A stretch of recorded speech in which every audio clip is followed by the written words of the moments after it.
जय भोलेनाथ की। शिव महापुराण कथा रुद्र संहिता युद्ध खंड 27वां अध्याय शंखचूड़ की उत्पत्ति की कथा।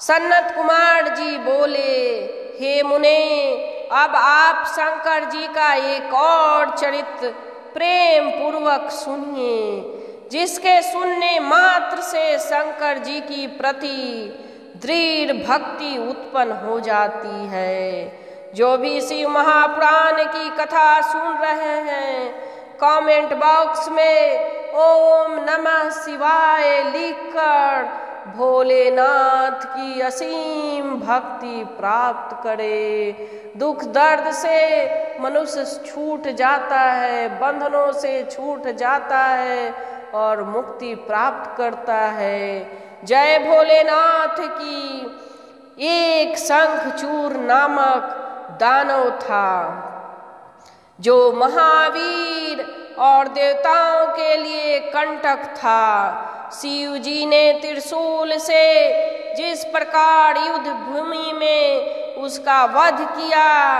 हे व्यास जी, उस पवित्र पाप नाशक तथा दिव्य चरित्र को आप अत्यंत प्रेम पूर्वक सुनिए।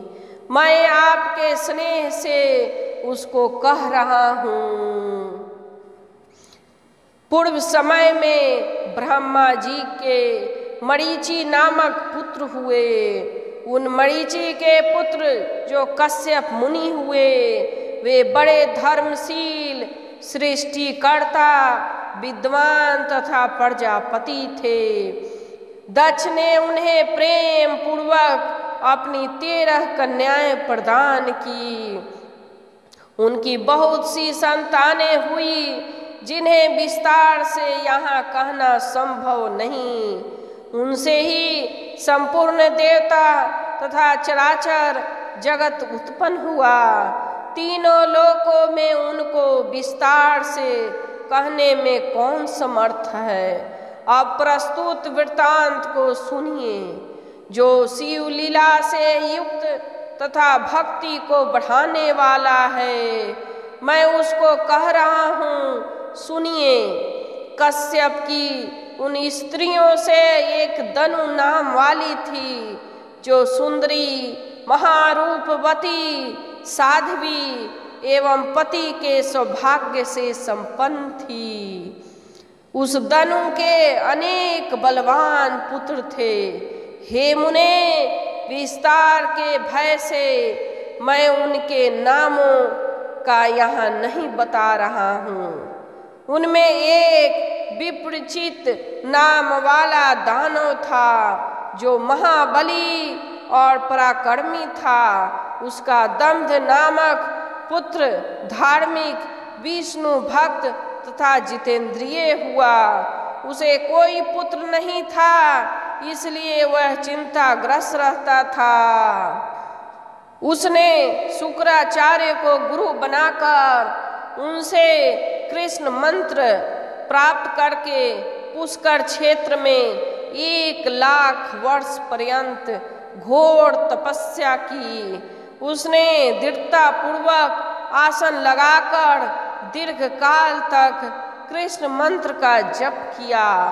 तपस्या करते हुए उस दैत्य के सिर से एक जलता हुआ दूसरा तेज निकलकर चारों ओर फैलने लगा।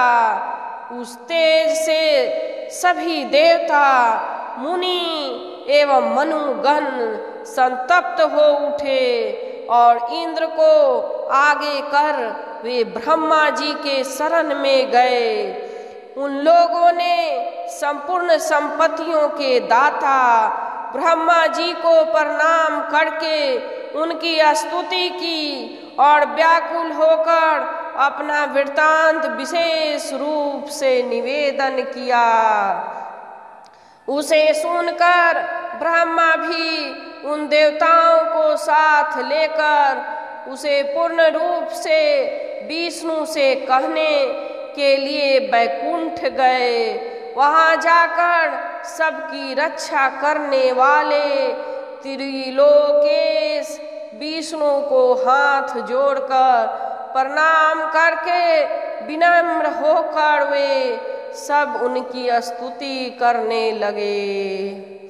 देवता बोले, हे देव देव, हम नहीं जानते कि किस तेज से हम सभी अत्यधिक संतप्त हो रहे हैं। इसमें कौन सा कारण है, उसे आप बताइए।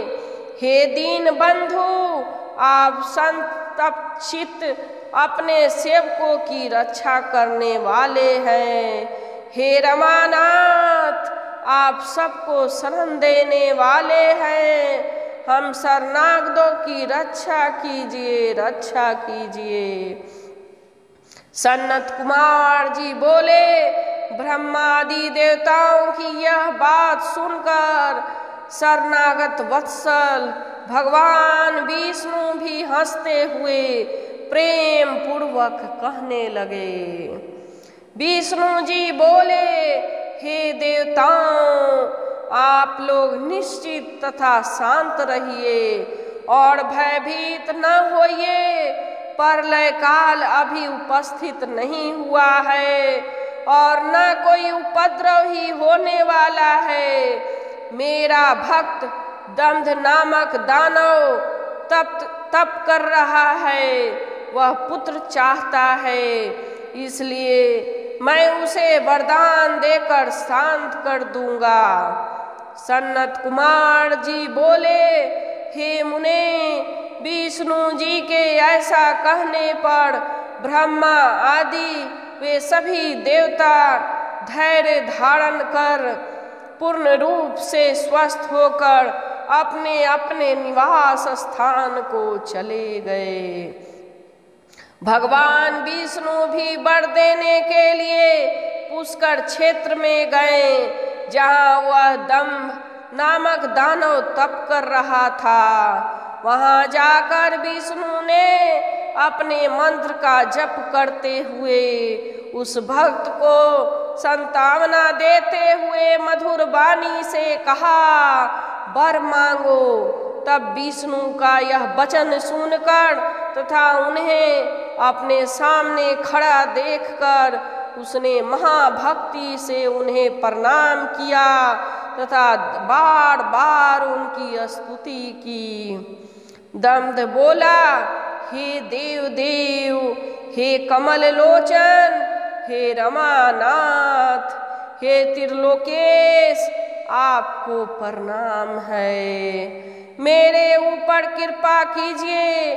आप मुझे महाबली पराक्रमी तीनों लोकों को जीतने वाला वीर देवताओं के लिए अजय तथा आपकी भक्ति से युक्त पुत्र प्रदान कीजिए।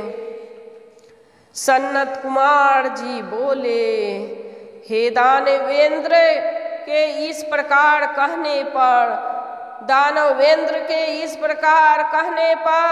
नारायण ने उसे वैसा ही वरदान दिया और हे मुने, उसकी तपस्या से विरत कर वे अंतर्ध्यान हो गए। भगवान के अंतर्ध्यान हो जाने पर सिद्ध हुए तप वाले तथा पूर्ण मनोरथ वाले वह दानव उस दिशा को नमस्कार करके अपने घर चला गया। इसके बाद थोड़े ही समय में उसकी भाग्यवती पत्नी ने गर्भ धारण किया और अपने तेज को घर को प्रकाशित करती हुई वह शोभा प्राप्त करने लगी। हे मुने, सुदामा नामक गोप जो कृष्ण का प्रधान पार्षद था, जिसे राधा ने शाप दिया था, वही उसके गर्भ में आया। समय आने पर उस साध्वी ने तेजस्वी पुत्र को जन्म दिया, जिसके अनंतर पिता ने बहुत से मुनियों को बुलाकर उसका जात कर्म संस्कार कराया। हे द्विज श्रेष्ठ, उसके उत्पन्न होने पर महान उत्सव हुआ और पिता ने शुभ दिन से उसका शंखचूड़ यह नाम रखा।